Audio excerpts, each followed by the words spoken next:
Welcome to Infectious Diseases TV. We share useful information about infectious diseases. All right, today we are diving deep into some of nature's, well, most perfect killers. We're going to count down the 5 deadliest infectious diseases on the entire planet. And our ranking is based on one single chilling statistic. So let me ask you something right off the bat. When I say deadliest infectious disease, what's the first thing that pops into your head? Are you thinking of something like the plague? Maybe some modern supervirus from a movie? Go ahead, get an answer in your mind.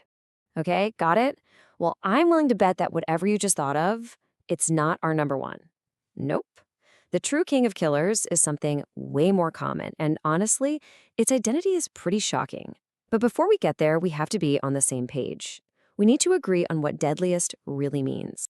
See, we're not talking about which disease has killed the most people throughout history. We're using a much more personal metric. It's called the case fatality rate, or CFR. So what is that? It's simple, really.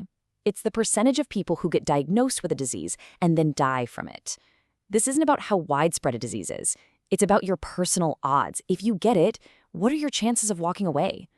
It's the ultimate measure of just how lethal something is.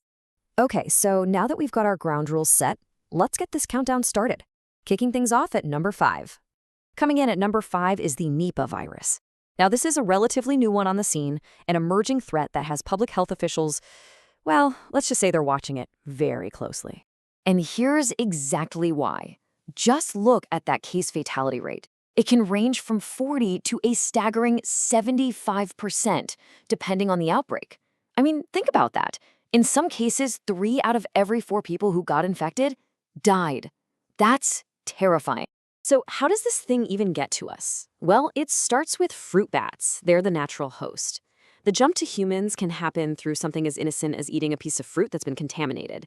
And from there, it can actually start spreading from person to person. Once it's in your body, it has one primary target, your brain. It causes this severe inflammation, encephalitis, which, as you can imagine, is very often fatal. All right, moving up our list to number 4, we have a disease that comes from a different kind of animal, one that a lot of us see or even hear about pretty regularly. We're talking about H5N1, which you probably know as avian influenza, or simply bird flu. Now, don't get this confused with the regular seasonal flu. H5N1 is a completely different beast. For the very unlucky few who actually catch it directly from birds, the case fatality rate is a jaw-dropping 60%. Thankfully, H5N1 doesn't spread easily from person to person. The real danger is that close contact with infected birds, like poultry. But when it does make that jump to a human, it's not your typical flu. No, it launches an all-out assault on the lungs. It causes severe pneumonia and a condition called acute respiratory distress syndrome, or ARDS, which is basically when your lungs just stop being able to get oxygen into your body. Our number 3 spot goes to a virus whose name alone is enough to send a chill down your spine: Ebola. I mean, we've all seen the headlines. With its horrific symptoms and terrifying outbreaks, it has absolutely earned its fearsome reputation. Now, the thing about Ebola is that its deadliness is all over the map. It's notoriously inconsistent. The case fatality rate can swing wildly, from what you might call a low of 25% in one outbreak, all the way up to a horrifying 90% in another. On average, you're looking at about a 50-50 coin flip for survival. But, and this is a really important but, this is where we see the incredible power of medical science. Ebola is still, without a doubt, incredibly dangerous, but the development of new vaccines and antibody treatments is literally pushing that fatality rate down. For the very first time in history, getting an Ebola diagnosis isn't necessarily a death sentence, which just goes to show you these numbers aren't set in stone. Okay, we're at number 2 now. And here we find Ebola's lesser known, but you could argue even more terrifying cousin, the Marburg virus. It causes an almost identical disease, a severe, brutal viral hemorrhagic fever.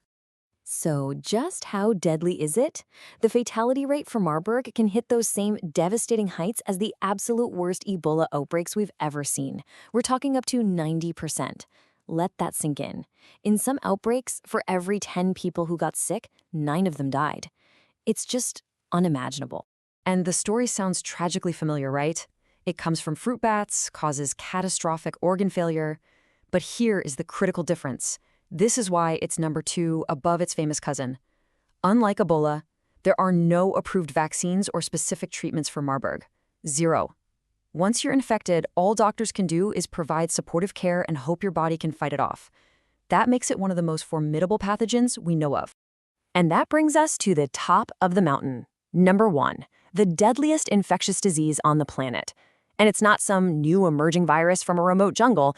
No, this is an ancient killer, one that has spent thousands of years perfecting its deadly craft. The deadliest infectious disease on Earth, once symptoms show up, is not a hemorrhagic fever, it's not a respiratory virus, it's rabies.